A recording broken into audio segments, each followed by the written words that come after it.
ఇక్కడ అపోస్తుల కార్యములు 3వ అధ్యాయము 26వ వచనములో ఏమని రాసిందంటే ఆశీర్వాదం గురించి వ్రాయబడి ఉంది. దేని గురించి? ఆశీర్వాదం అనగానే చాలామంది దృష్టి దేని మీదకి వెళ్ళిపోద్దంటే ఆస్తుల మీదకి, ఉద్యోగాల మీదకి, ఈ లోకంలో మరి పొందుకునేటటువంటి సౌకర్యాలకు వాటి మీదకి వెళ్ళిపోతుంది. కానీ అది చాలా చిన్న విషయం. ఆశీర్వాదంలో అది చాలా చిన్న విషయం. దానినే ఆశీర్వాదం అంతా పరిపూర్ణంగా అది ఆశీర్వాదంగా మనం చూడరాదు. ఎందుకనంటే ఇక్కడ స్పష్టంగా వ్రాసింది చూడండి, దేవుడు తన సేవకును పుట్టించి మీలో ప్రతి వానిని వాని దుష్టత్వము నుండి మళ్లించటం వలన మిమ్మును ఆశీర్వదించుటకు ఆయన మొదట మీ వద్దకు పంపినని చెప్పెను. ఇక్కడ దేవుడు ఆయన ప్రియ కుమారుడైన యేసుక్రీస్తుని ఈ లోకంలోనికి ఎందుకు పంపాడు అని అంటే మనలను ఆశీర్వదించడానికి. ఆలకిస్తున్నారా దేవుని వాక్యము? దేవుడు ఆయన ప్రియ కుమారుడిని యేసుక్రీస్తుని ఈ లోకంలోనికి ఎందుకు పంపించాడు అని అంటే మనలను ఆశీర్వదించడానికి. ఆశీర్వాదం గురించి అక్కడ రాయబడి ఉంది. ఏమనంటే దుష్టత్వము నుండి మళ్లించుట వలన. అంటే ఇప్పుడు చెప్పండి, నిజమైన ఆశీర్వాదం ఏమిటి? ఒక వ్యక్తి తన చెడుతనము నుంచి దేవుని వైపు మళ్లించబడుట.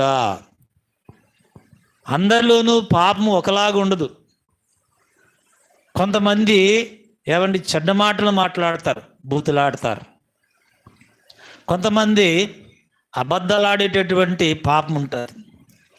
కొంతమందికి చెడు అలవాట్లు, త్రాగుడు.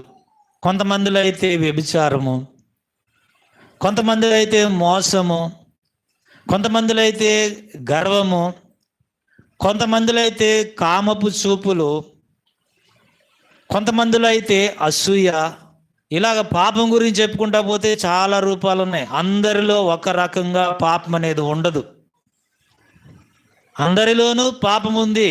రోమా 3:23 ప్రకారం ఏ భేదం లేదు, అందరూ పాపం చేశారు. అంటే అర్థం ఏంటి? ఈ భూమి మీద పుట్టిన ప్రతి మనిషిలో పాపము ఉంది.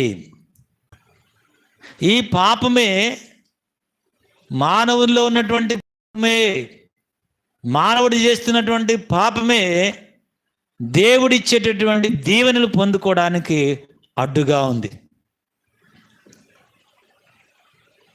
కాబట్టి ఆశీర్వాదం గురించి ఇక్కడ స్పష్టంగా వ్రాయబడి ఉంది. ఒక వ్యక్తి తన పాపము నుంచి దేవుని వైపు మళ్లించబడుట, అదేంటి చెప్పండి? ఆశీర్వాదము. ఒకవేళ నువ్వు త్రాగుడిలో ఉన్నావా, నీ త్రాగుడి నుంచి నువ్వు దేవుని వైపు మళ్లించబడుట నీకేమిటది? ఆశీర్వాదం. ఒకవేళ నీ పెదాలంటే బూతులు వస్తున్నాయా, చెడ్డ మాటలు వస్తున్నాయా, ఆ చెడుతనము నుంచి నువ్వు దేవుని వైపు మళ్లించబడుట నీకు ఆశీర్వాదం. నీలో ఏ పాపం ఉందో నీకు తెలుసు. పాపము లేని వారు ఎవ్వరూ లేరు. కాబట్టి దేవుడు నిన్ను ఆశీర్వదించడానికి ఇష్టపడ్డాడు. ఆశీర్వాదం అంటే పాపము నుంచి దేవుని వైపు మళ్లించబడుట.